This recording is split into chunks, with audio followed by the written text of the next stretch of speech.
어제 이제 살인하지 말라에 이어서 오늘은 간음, 그리고 이혼, 맹세, 이 세 가지에 담긴 진짜 의미에 대해서 예수님이 선포하고 있습니다. 27절에서 28절 보니까 간음하지 말라는 옛사람들의 말을 너희가 들었다. 그러나 나는 너에게 말한다. 여자를 음란한 눈으로 바라보는 사람은 누구든지 이미 마음으로 간음한 것이다. 자, 어제 말씀드린 대로 그, 오늘도 똑같이 적용해 보면 가늠하지 않은 것을 넘어선 개념, 그러니까 훨씬 더 피부로 와닿는 것을 개선하고 없애는 것이 율법의 진정한 정신이다 라고 오늘도 강조되고 있습니다. 실제로 간음을 행동에 옮기는 것이 쉽겠습니까? 아니면 이상한 생각을 가지고 여자를 바라보는 것이 쉽겠습니까? 후자죠, 후자. 그만큼 1.1획도 떨어지지 말아야 할 율법에 대한 예수님의 생각이 투철하다라는 것이죠. 그러니까 절대 예수님은 율법을 무시하지 않습니다. 오히려 완성시키신다는 것입니다. 여기 28절에 음란한 눈으로 바라보는 그랬습니다. 여기서 바라본다는 의미는 단순히 보는 것을 넘어서 심리적으로 주의해서 관찰한다.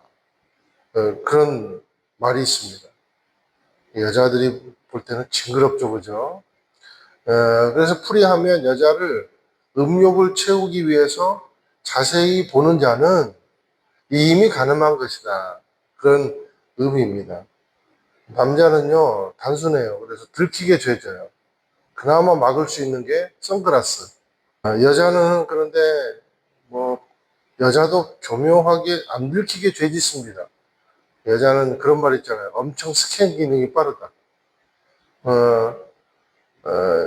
히브리인들은요, 눈과 그리고 심장이 연결되어 있다고 믿었습니다.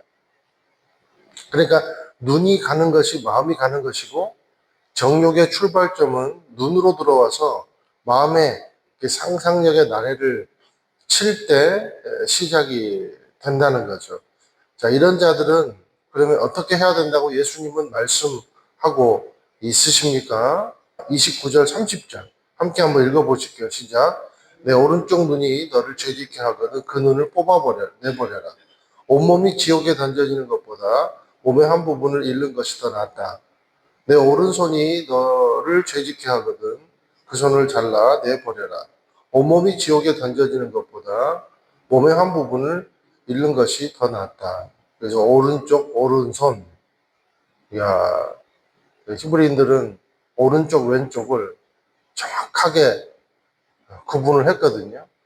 오른쪽은 오른쪽이라는 것은 옳은 것을 얘기합니다.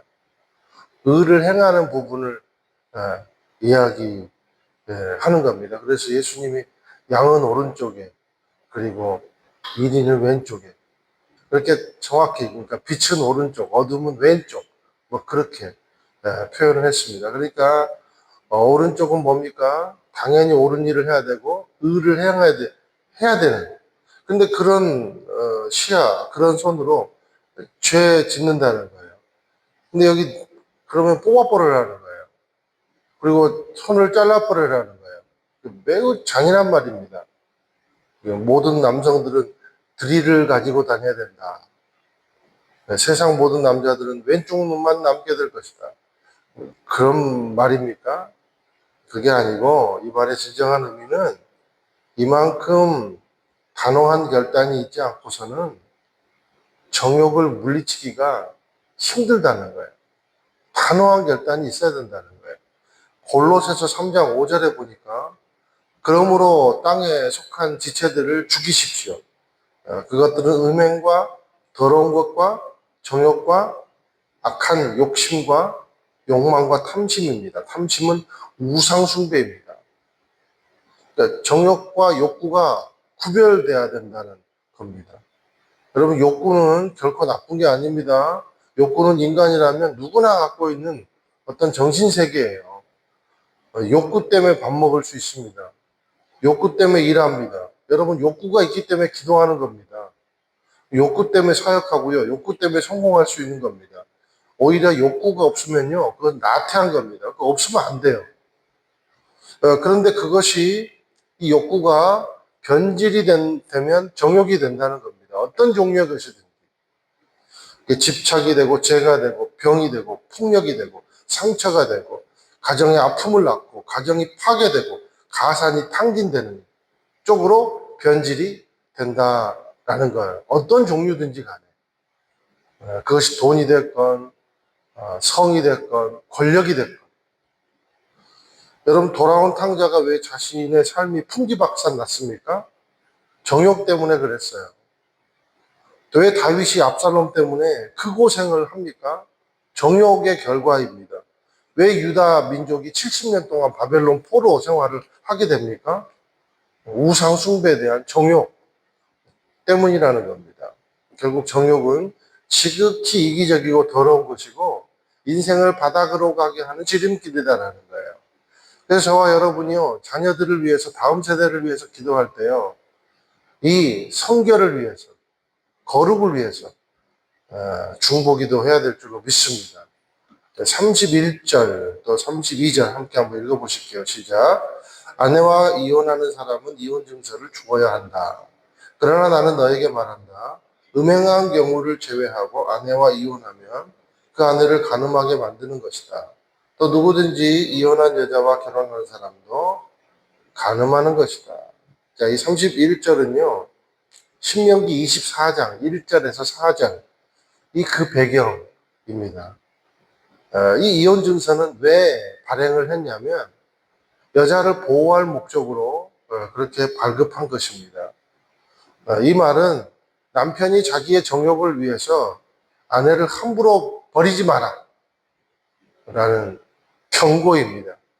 남편은 아내가 남자와 간음을 했을 때만 이혼 증서를 써줄 수 있었어요. 그리고 그 남자는요, 재혼이 가능했습니다. 그러니까 절대 재혼이 불가능한 거 아니에요, 성경이. 근데 반대로 남편이 간음함으로 이혼을 했을 때는 또 여자도 재혼이 가능했어요. 그런데 여자가, 예를 들어 음행하지도 않았는데 남편이 이혼을 요구할 수가 없었습니다. 그 이혼을 요구하는 요구하고 이 남자가 다른 여자랑 결혼할 수가 없었어요. 그건 안 됐어요. 율법을 어기는 겁니다. 그리고 이 여자와 또 다른 남자가, 가늠하지도 않았는데 남자가 내쳐지고 또 이 여자가 다른 남자와 그럼 결혼하면 그것도 이혼 사유가 안 됐습니다. 그렇게 결혼하면 그 남자는요, 가늠한 것이 돼요. 그래서 여자를 보호해 준 거죠. 그러니까, 예수님이, 하시고자 하는 말씀의 의도는 아무렇게나, 감정대로 쉽게 이혼하지 말라라는 것입니다. 그리고 남자도 자신의 욕심 때문에 여자를 불행하게 하는 원인을 절대 제공하지 말라는 겁니다. 여자 또한 그래야 한다는 겁니다. 이것이 가정의 질서다라는 것을 말해주고 있습니다. 또 이제 맹세라는 것에 대해서 나오는데요. 33절부터 37절까지 말씀입니다. 이 맹세, 그러니까 원래 율법에는 내가 한 맹세를 어기지 말고 주께 한 맹세는 꼭 지켜야 된다. 그러니까 맹세를 하긴 하되 꼭 지켜야 된다. 이렇게 이제 이야기를 하지만 예수님은요, 아예 맹세를 하지 말아요. 아예. 하나님을 두고도 맹세하지 말고, 심지어는요, 자기 자신을 걸고라도 맹세하지 말아요. 그러니까, 내 손에 장을 지진다. 막 이런 말, 여러분 정치인들 말해놓고 지키는 거 봤어요? 지지는 사람 한 명도 못 봤어요, 저는. 그러니까 이게 맹세에 대한 예수님의 해석입니다. 특이한 점은 율법은 맹세를 권장하지만 다만 거짓 맹세를 하지 말라 하고 예수님은 한 걸음 더 나아가서 맹세는 아예 하지 말라. 자, 고대인들은 모두가 자신들이 믿는 신의 이름으로 맹세를 했습니다. 그러니 히브리인들도 당연히 마찬가지로 하나님의 이름으로 맹세를 했거나 아니면 맹세는 반드시 하나님의 영향력이 들어가 있다는 거예요. 그래서 그 여호수아가 기브온 백성들을 거두잖아요. 근데 나중에 이게 뭐라 그러죠? 거짓이 들통나잖아요. 근데도 여호수아가 거두지 못한 이유가 뭡니까? 하나님의 이름으로 맹세했기 때문이라는 거예요. 고대인들, 그런데 맹세가, 그러면 예수님이 왜 맹세를 하지 말아야 하냐? 그런 의미는요, 사람들이 자기 자신의 진실을 입증하기 위한 수단으로 하나님을 사용하는 경우가 많다는 겁니다. 그리고 자신의 이익, 그리고 자기의 이론을 정당화하기 위해서 하나님의 이름, 하나님의 말씀을 차용하더라는 겁니다. 신실한 자들에게도 이런 게 있어요. 특히 목사들에게는 이런 경우가 많을 수 있죠. 성도들 앞에서. 그죠? 그런 거 하지 말라는 겁니다. 그래서 하나님이 이렇게 말씀하셨다. 하늘의 맹세코. 이런 말은 하지 마세요. 되도록이면. 근데 예수님은, 저는 되도록이다 그러지만 예수님은요, 아예 하지 말래요. 아예 하지 말래요. 그러므로 여기 보니까 37절 함께 한번 읽어보실게요. 시작. 너희는 그저 예할 것은 예하고 아니요 할 것은 아니요만 하라. 그 이상의 말은 악한 것에서 비롯된 것이다. 자, 그러므로 맹세 기준은 바로 이거라는 겁니다. 37절이 맹세의 기준이라는 거예요. 이게 뭡니까? 맹세의 기준은 진실됩니다. 그리고 자신보다는 타인을 사랑하고 긍휼하게 여기는 하나님의 마음에서 와야 한다는 겁니다. 자신을 속이지 말라는 겁니다. 이게 맹세가 아니죠. 그러니까 예할 것은 예하고 아니요 할 것은 아니요 하라. 진실되면 맹세하지 않게 되고 정말 진실되면 예한 것은 예, 아니요 한 것은 아니요 그런 삶을 살게 된다는 거예요. 그게 진실된 삶이라는 겁니다. 맹세하는 습관을 버리면 진실한 삶을 살 수 있다는 거예요. 너무 맹세가 그러니까 이런 의미에서 볼 때 너무 맹세가 남발하면 그 사람은 진실된 사람이 아니라는 거예요. 그런데 진실된 사람은요, 맞습니다. 아니요, 예. 그냥 솔직한 거예요. 저와 여러분의 삶이 말하는 대로 살고 사는 대로 말하는 삶이 되기를 주님의 이름으로 축원드립니다.